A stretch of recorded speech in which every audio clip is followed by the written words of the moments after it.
The Rabbeinu Avram continues, but this is all if your enemies, whether it's Jews or non-Jews, if they were trying to fight you binyanim gashmiyim, then there's limitations on what you can do.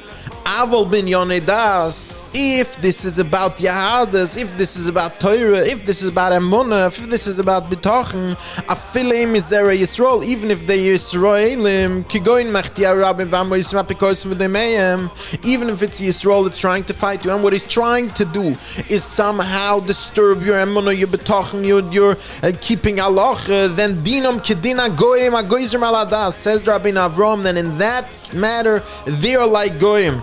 If it's clear that they're never going to do tshuva, they don't want to do tshuva, and they just want to be meisis or mediach,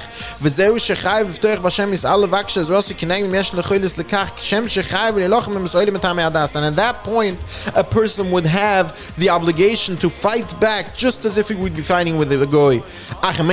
If a person does not have that ability, as could happen in Galus, then loy noisa ela habitachon b'Hashem yis'ala ki yishalom lem gegmulam v'yashim rasam merosham. Then all you have is bitachon v'alav levakish ezra negnem al de tefillah l'Hashem yis'ala, and of course to use tefillah, and of course as the Rabbeinu Avram told us, tefillah is the thing that is mechazik bitachon. Bitachon is the tool that fights for us, and the tefillah is something that's mechazik the bitachon, because when a person davens, he internalizes again and realizes again the fact that a Kadosh Baruch who runs this world, and everything that happens in this world comes from HaKadosh Baruch Hu. Of course, the Rabbeinu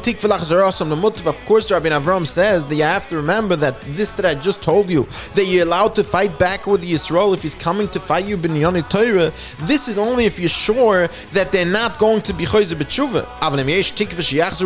Then if there's a possibility that they might do tshuva, then other Rabbi yispalel aleim sheyistayu lachzer b'tshuva, you should daven for them that they should do tshuva. Whether their issues were in Torah issues or not, the point is that you have to daven for them to do tshuva. As the Gemara in Bracha says, there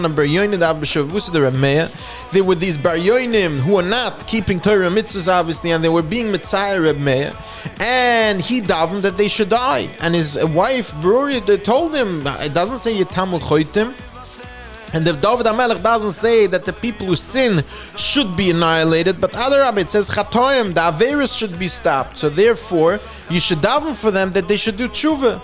As the pasuk says, the Rishonim Einom, they'll do tshuva and then they won't be Rishonim. So we see clearly that if there's hope that these Israelim that bother a person might do tshuva, then other Rabbi, you should not try and do a shtadlus as you might against the goy, but rather you should daven that they should do tshuva.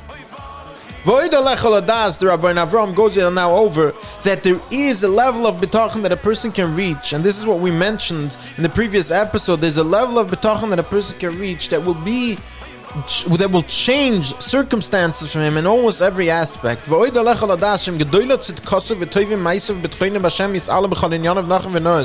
if a person reaches a level that is bitachon and Hashem is strong in every topic and every aspect of his life, and all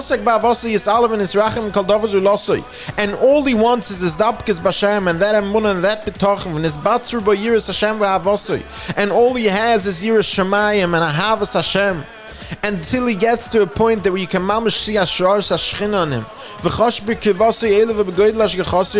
Then says Rabbeinu Avram clearly, and this is clearly in agreement with the Chovos HaLevavos that we had, that at that point does ein shlita olav lagorim amazikim, then there's nothing in this world, there is nothing that can be an intermediary to damage him in any possible way.